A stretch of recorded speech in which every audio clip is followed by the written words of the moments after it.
नमस्कार, हमारे चैनल में आपका स्वागत है। मैं हूं रामचंद्र मौर्य।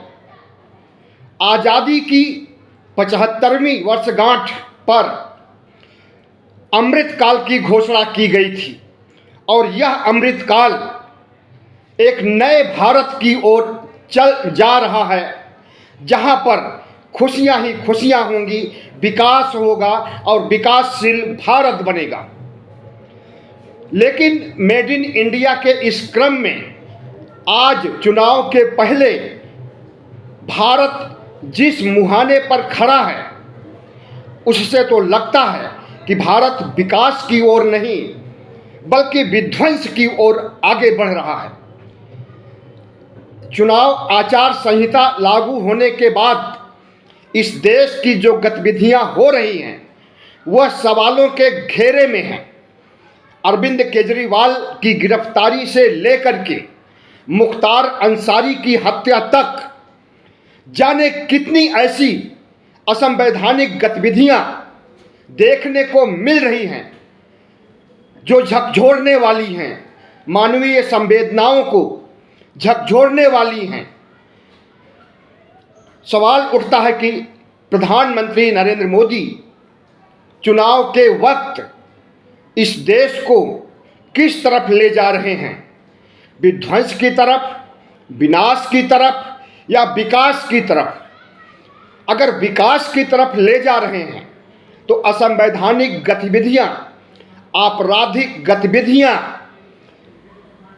सियासी गतिविधियां जो कि नकारात्मक रूप से सामने आ रही हैं, यह सब नहीं होना चाहिए था। विकास की ओर ले जाने के लिए सकारात्मक दृष्टिकोण, खुला हुआ नजरिया, पारदर्शी रवैया होना चाहिए।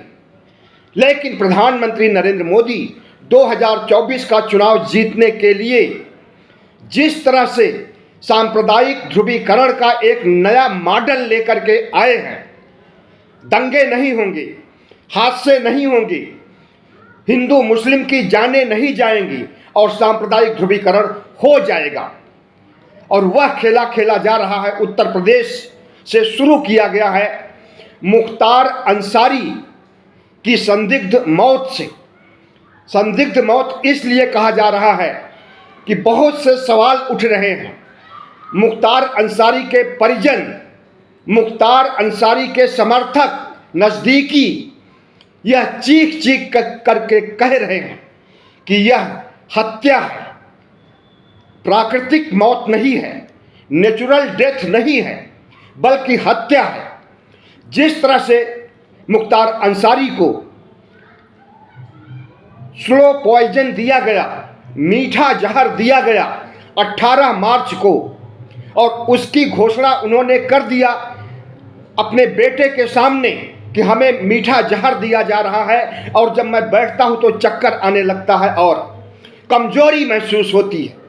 उसके बाद से ही उनकी ऐसी स्थिति हो गई कि उन्हें आईसीयू में भर्ती करना पड़ा। आईसीयू से छुट्टी होने पर डायरेक्ट उन्हें बैरक में, जेल में भेज दिया गया, जबकि आईसीयू से छुट्टी होने पर जनरल वार्ड में कुछ समय तक के लिए एहतियात के तौर पर रखा जाता है। और जनरल वार्ड में न भेज करके बैरक में भेजने के बाद और वहां पर एकाएक उनकी तबीयत खराब होने के बाद जब उन्हें अस्पताल ले जाया जाता है तो उनकी रहस्यमय ढंग से मौत हो जाती है और कहा जाता है कि हार्ट अटैक से मौत हुई है। जांच होती है, बॉडी की भी जांच होती है, लेकिन उसकी रिपोर्ट सार्वजनिक नहीं की गई। नहीं बताया गया कि किस तरह से उनकी मौत हुई है। बहरहाल सुर्खियों में है मुख्तार अंसारी की मौत, और दूसरा पक्ष जो मुख्तार अंसारी के खिलाफ है वह जश्न मना रहा है। मौत का जश्न कहीं मनाया जाता है? दुनिया के किसी देश में आपने देखा है जहां की मौत का जश्न मनाया जा रहा हो? लेकिन हमारे यहां ऐसा हो रहा है। तो सवाल उठता है कि चुनाव नजदीक आने के समय मुख्तार अंसारी की मौत और वह संदिग्ध मौत क्या सांप्रदायिक ध्रुवीकरण करने का एक खेला है? और अगर ऐसा है तो यह हमारे लोकतंत्र के खिलाफ, संविधान के खिलाफ बहुत बड़ी साजिश है, षड्यंत्र है। CAA NRC ला करके मुसलमानों को निशाना बनाने का काम किया गया और सांप्रदायिक ध्रुवीकरण पैदा करने की कोशिश की गई, लेकिन इस बार मुसलमान खामोश रहे। उन्होंने नहीं विरोध किया CAA का, और इनका सांप्रदायिक ध्रुवीकरण का, CAA का फंडा भी ध्वस्त हो गया अपने आप। तो दूसरा ब्रह्मास्त्र इन्होंने निकाला मुख्तार अंसारी की हत्या का, संदिग्ध हत्या का। इस संदिग्ध हत्या के लिए सुप्रीम कोर्ट तक में अपील की गई है। हो सकता है कि खुलासा हो जाए कि प्रशासनिक मौत की गई है मुख्तार अंसारी की।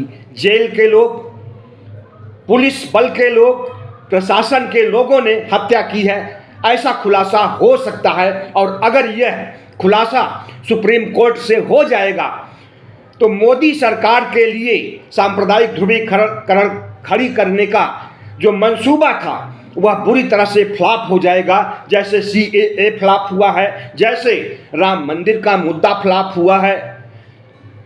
प्रधानमंत्री नरेंद्र मोदी कोई भी हथकंडा अपना सकते हैं और कोई हथकंडा छोड़ना नहीं चाहते हैं, चाहे भले ही वह हथकंडा अमानवीय हो, आपराधिक हो, षड्यंत्रपूर्ण हो, उसे वो चुनाव जीतने के लिए अपना सकते हैं।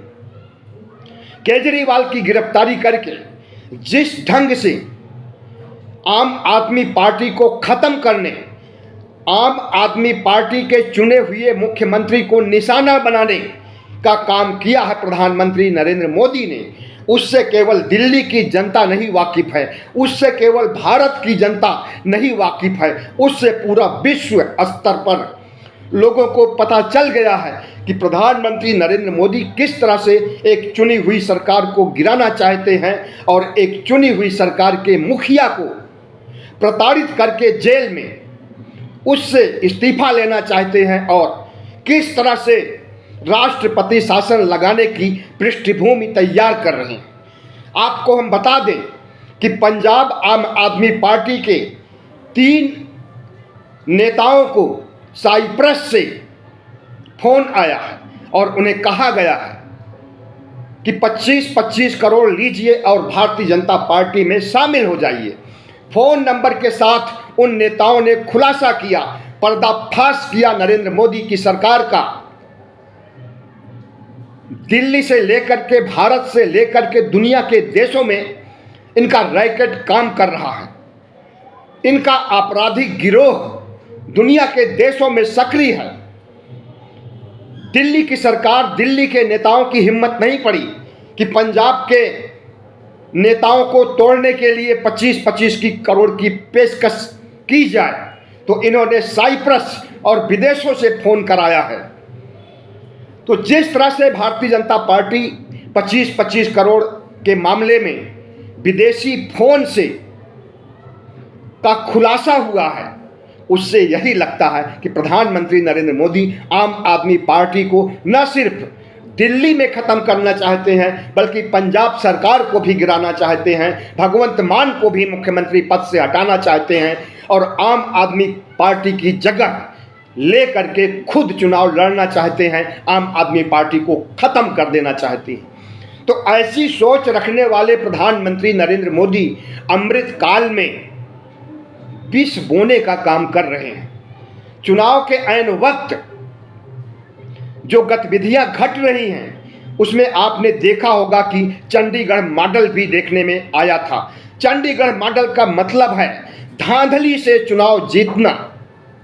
चंडीगढ़ मॉडल का मतलब है कि न जीतने पर भी अपना मेयर बना देना और अपना कब्जा कर लेना मेयर चुनाव में, और इस देश को यह संदेश देना कि जैसा भी होगा ईवीएम से जीतेंगे, ईवीएम से नहीं जीत पाएंगे तो धांधली करके चुनाव जीतेंगे, षड्यंत्र रच करके चुनाव जीतेंगे, लेकिन लोकसभा चुनाव जीतना है। तो चंडीगढ़ मॉडल भी अपनाए जाने की पूरी उम्मीद है लोकसभा चुनाव में।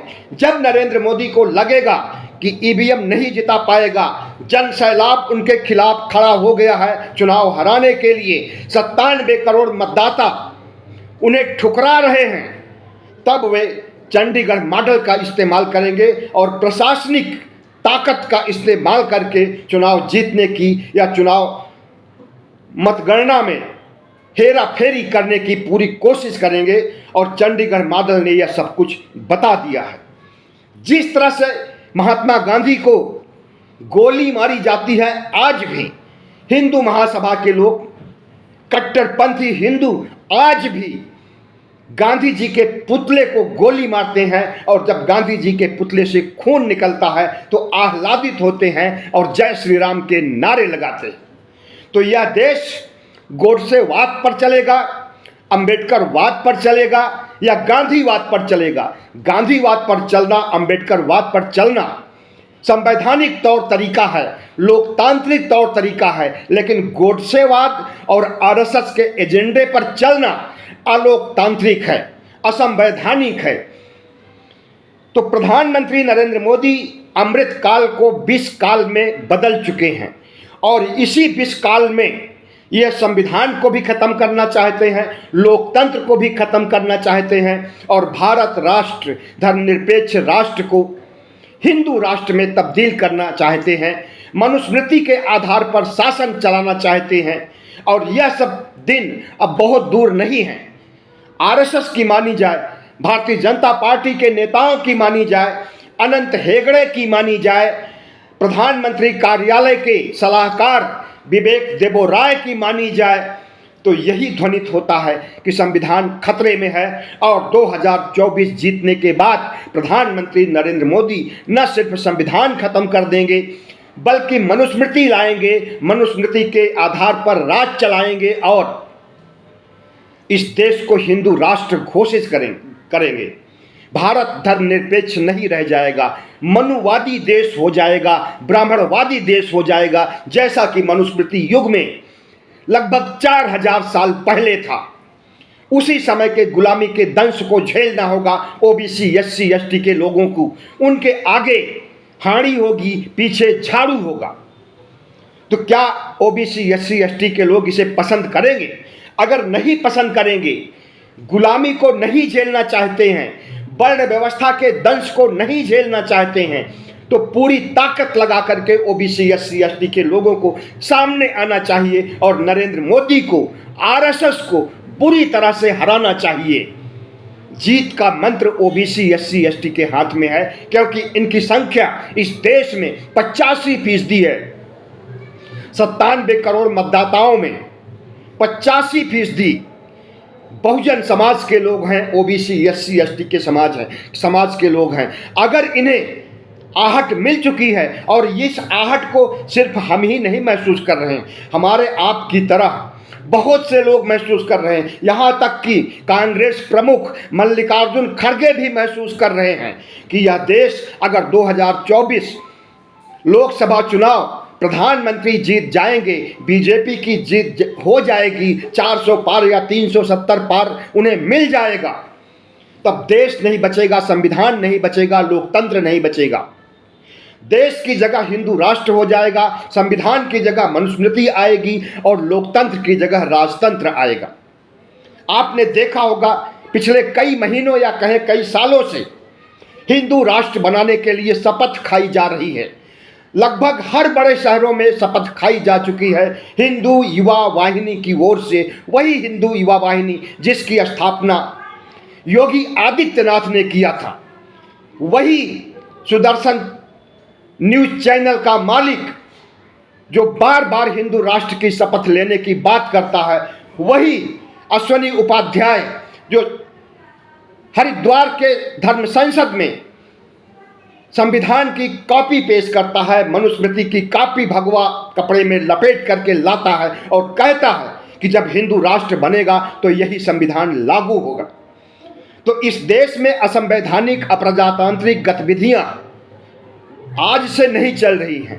एक दिन में हिंदू राष्ट्र नहीं बनाया जा सकता। इसके लिए वर्षों से कोशिश की जा रही है और जब CAA NRC लाया गया था तभी से आहट आ रही है कि भारत हिंदू राष्ट्र की ओर बढ़ रहा है। इस देश के मुसलमानों को मुस्लिम देशों में खदेड़ा जाएगा और वहां के मुस्लिम देशों के हिंदुओं को भारत में बुलाया जाएगा। यहाँ पर हिंदुओं की तादाद बढ़ाई जाएगी, मुसलमानों की तादाद घटाई जाएगी।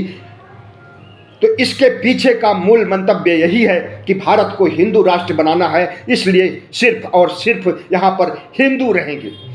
भारत की साझा संस्कृति खत्म होने वाली है।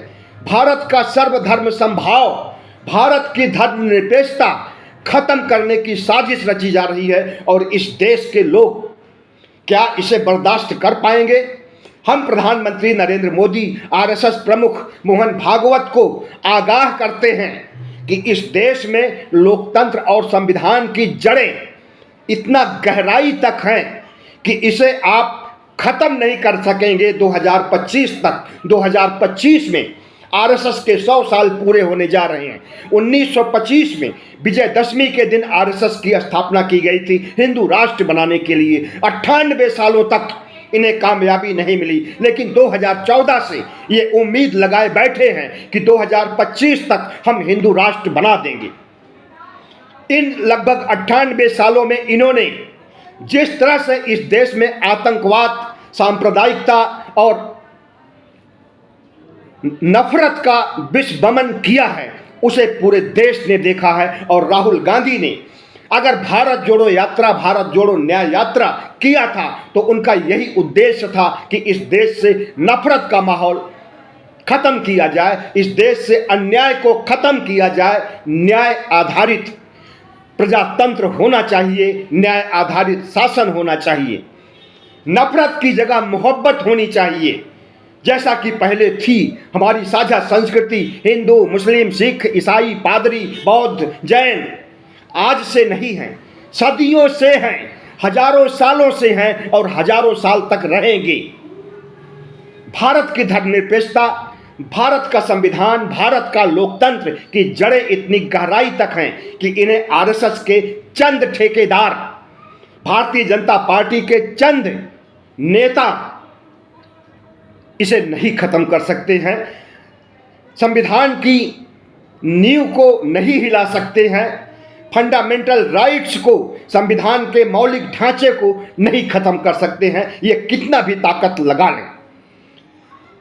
आज देश में जो असंवैधानिक गतिविधियां हो रही हैं, आचार संहिता के उल्लंघन से लेकर के हत्या, मौत और हिरासत में चुने हुए मुख्यमंत्रियों को लेकर के उन्हें जेल भेजने की साजिश और गांधी के पुतले को गोली मारना, नफरत का बाजार कायम करना और अंबेडकरवाद को खत्म करने के लिए अंबेडकर की स्टैच्यू को ध्वस्त करना, एक नहीं सैकड़ों ऐसी घटनाएं हुई हैं जहां पर अंबेडकर की मूर्तियां विखंडित की गई हैं और इन्हीं भगवाधारियों ने, इन्हीं भगवा गैंग के लोगों ने किया है। सिर्फ अंबेडकर की मूर्तियों को क्षति नहीं पहुंचाया है, तथागत बुद्ध की मूर्तियों को भी क्षति पहुंचाया है। और तथागत बुद्ध को तो बहुत पहले इन्होंने हड़प लिया था, इनकी मूर्तियों को हड़प लिया था और उसे हिंदू देवी देवता के नाम पर आज भी पूजा करते हैं।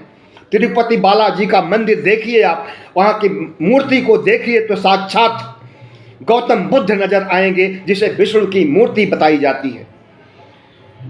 तो प्रधानमंत्री नरेंद्र मोदी, आरएसएस और भगवा गैंग के लोग सुन लें कि अगर असंवैधानिक गतिविधियां जो चल रही हैं यह चलती रहेंगी तो इस देश का ओबीसी, एससी, एसटी समाज उन्हें कतई माफ नहीं करेगा।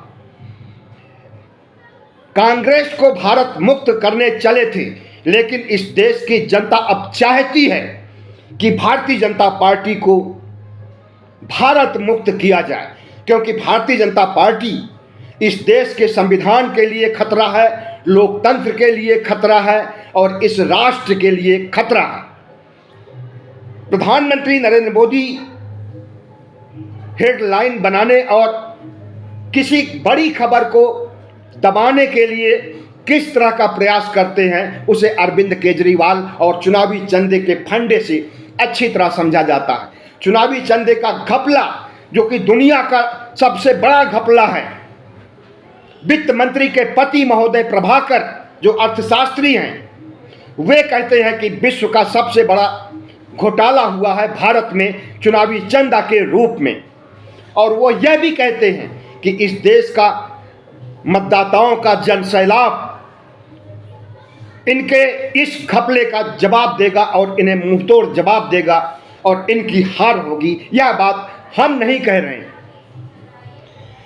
कांग्रेस के ऊपर जितना आतंक मचा रखा है भारतीय जनता पार्टी ने, कांग्रेस के नेताओं को, कद्दावर नेताओं को तोड़ने और खरीदने से लेकर के कांग्रेस के नेताओं पर सीबीआई, ईडी, आईटी के छापे से लेकर के कांग्रेस के फंड को, कांग्रेस के बैंक अकाउंट को फ्रीज करने का काम इसलिए किया गया है ताकि कांग्रेस मजबूती के साथ चुनाव न लड़ सके, पैसे के अभाव में चुनाव न लड़ सके। लेकिन प्रधानमंत्री नरेंद्र मोदी जी, आपको हम बता दें कि कांग्रेस मजबूती के साथ डटी हुई है इंडिया गठबंधन के साथ और चुनाव लड़ रही है। इंडिया गठबंधन को खड़ा कर देना ही उसकी सबसे बड़ी उपलब्धि है। और चुनाव प्रचार की जहां तक बात है तो भारत जोड़ो यात्रा, भारत जोड़ो न्याय यात्रा के दौरान जितना चुनाव प्रचार राहुल गांधी ने कर दिया है, हर रोज रैलियों की समा थी उनकी यात्राओं में। और जिस तरह से पटना, मुंबई और बंगलौर की रैली हुई है, उसी तर्ज पर दिल्ली में भी रैली होने जा रही है इंडिया गठबंधन की। और ज़्यादा दूर नहीं है, 31 मार्च को आपको पता चल जाएगा कि दिल्ली में केजरीवाल का राज चलेगा या आपका आतंक चलेगा। पता चला है कि भारतीय जनता पार्टी की सरकार दिल्ली में राष्ट्रपति शासन लगाने की का षड्यंत्र रच रही है। एलजी के ऐसे ऐसे बयान आ रहे हैं कि जो राष्ट्रपति शासन की ओर इंगित कर रहे हैं। और अगर ऐसा होता है तो भारतीय जनता पार्टी की हार न सिर्फ लोकसभा चुनाव में होगी, सात की सातों सीटें डूब जाएंगी, इंडिया गठबंधन के खाते में आ जाएंगी, बल्कि 1.5 साल के अंदर ही होने वाले दिल्ली विधानसभा के चुनाव में भी वैसी ही हार होगी जैसे 2015 और 2020 के विधानसभा चुनाव में भारतीय जनता की पार्टी की हार हो चुकी है। 100% सीटें आ सकती हैं आम आदमी पार्टी की, क्योंकि आम आदमी पार्टी के साथ दिल्ली की 100% जनता है। तो नरेंद्र मोदी जी ध्यान रखिए कि कहीं चले चौबे बनने, छब्बे बनने, चौबे चले छब्बे बनने और दूबे बन के आएंगे।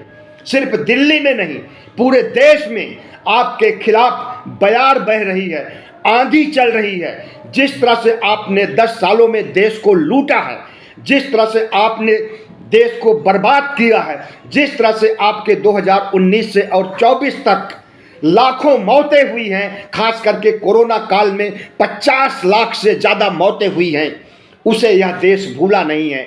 किसानों के साथ जितना आपने ठगी और धोखा किया है, यह देश भूला नहीं है। बेरोजगारों के साथ जितना आपने नाइंसाफ़ी की है, यह देश भूला नहीं है।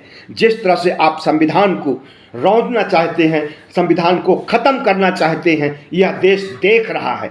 जिस तरह से आप लोकतंत्र को ख़त्म करना चाहते हैं, यह देश देख रहा है। हिंदू राष्ट्र बनाने के लिए जिस तरह से आप शपथें खा रहे हैं, खिला रहे हैं, और जिस तरह से CAA NRC ला करके मुसलमानों को अलग देशों में भेजने की, मुस्लिम देशों की भेजने में की बात चल रही है, यह देश देख रहा है और आपको जवाब देगा EVM पर। EVM की बटन दबा करके 97 करोड़ मतदाताओं का जनसैलाब आपके खिलाफ खड़ा हो जाएगा तो आपकी सारी की सारी हेकड़ी निकल जाएगी और इस देश को अमृतकाल से विषकाल की ओर ले जाने की आपकी इच्छा शक्ति को तहस नहस कर देगी। बहुत बहुत धन्यवाद। हमारे चैनल को सब्सक्राइब कीजिएगा, लाइक कीजिएगा और शेयर कीजिएगा।